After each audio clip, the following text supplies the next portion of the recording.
Aleksandr Arsenijevic ka kërkuar krimin e një nismë të quajtur Roja e Lagjës. Ai ka përgatitur se së shpejti do të nisë organizimi për themelimin e kësaj strukture. Së shpejti do të fillojë organizimi i këtij ekipi në rrugë dhe lagje, ndarja e detyrave dhe kontakteve, si dhe mbajtja e trajnimeve për identifikimin dhe raportimin e rrezikshmeve, ka deklaruar ai. Kjo iniciativë, sipas Arsenijevic, vjen si reagim dhe pretendimeve se shqiptarët po shkojnë në veri për të ngacmuar gratë serbe, ndërsa sipas tij policia e Kosovës nuk po reagon në raste të tilla.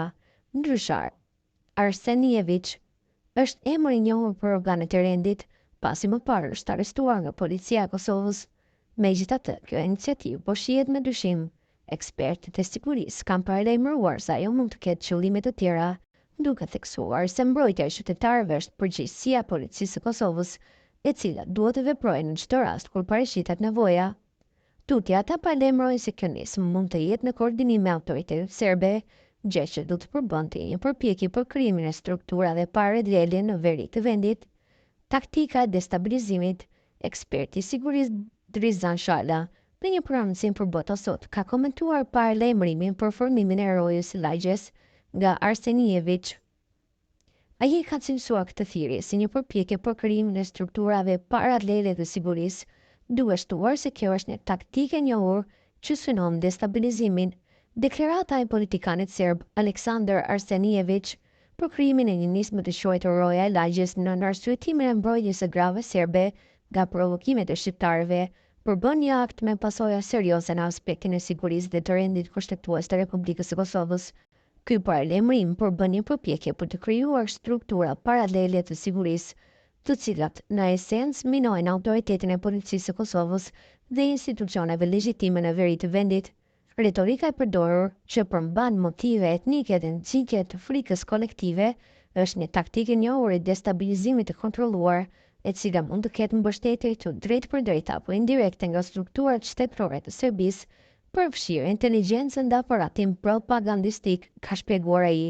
Sipas tij, kjo iniciativë mund të shërbejë për qëllime të tjera.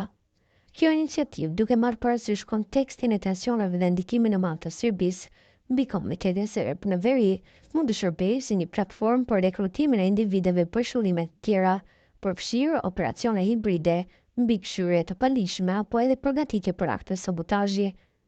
Krijimi i institucioneve të vetmbrojtjes që ndajnë detyra, kontakte dhe mbajnë trajnime mund të kalojë lehtë në organizim paramilitar, sidomos nëse nuk ka një përgjigje të koordinuar nga institucionet e sigurisë së Kosovës, ka nënvizuar Shala. Po ashtu ai ka treguar se a mund të jetë bërë kjo kërkesë me koordinim të Serbisë, bazuar në modelet e mëparshme të veprimit, si në Bosnjë, në veri të Kosovës apo në kontekstin e serbska-lista, ka një probabilitet të lartë që kjo nismë të jetë e koordinuar, e mbështetur ose të paktën e toleruar nga Beogradi zyrtar në kuadër të strategjisë së saj për të ruajtur ndikimin e Kosovës përmes strukturave paralele, shoqatave kulturore dhe etniteteve në funksionim të dyfisht, civil dhe të sigurisë, ka thënë ai. Tutje, Shala ka përmendur disa veprime që duhet të ndërmerren nga institucionet e Kosovës. Së pari, reagimi menjëhershëm institucional, qeveria, Ministria e Punëve të Brendshme dhe Policia e Kosovës duhet të deklarojnë qartë kundër krijimit të strukturave jo formale të sigurisë që operojnë jashtë vendit. Së dyti, zbatimi i ligjit në terren. Çdo veprim që bie ndesh me ligjin, mbi sigurinë publike dhe rendin duhet të ndalohet menjëherë. Kjo përfshin identifikimin dhe ndjekjen penale të organizatorëve që synojnë formimin e njësive të tilla. 3. Koordinimi me KFOR-in dhe ULEX-in, një koordinim i rregull operativ për të parandaluar eskalimin e situatës dhe për të ruajtur stabilitetin. 4. Kundër narrativ strategjike. Institucionet duhet të demaskojnë publikisht motivet e kësaj nisme, duke informuar opinionin vendas edhe ndërkombëtarët për rrezikun që paraqet kjo lëvizje.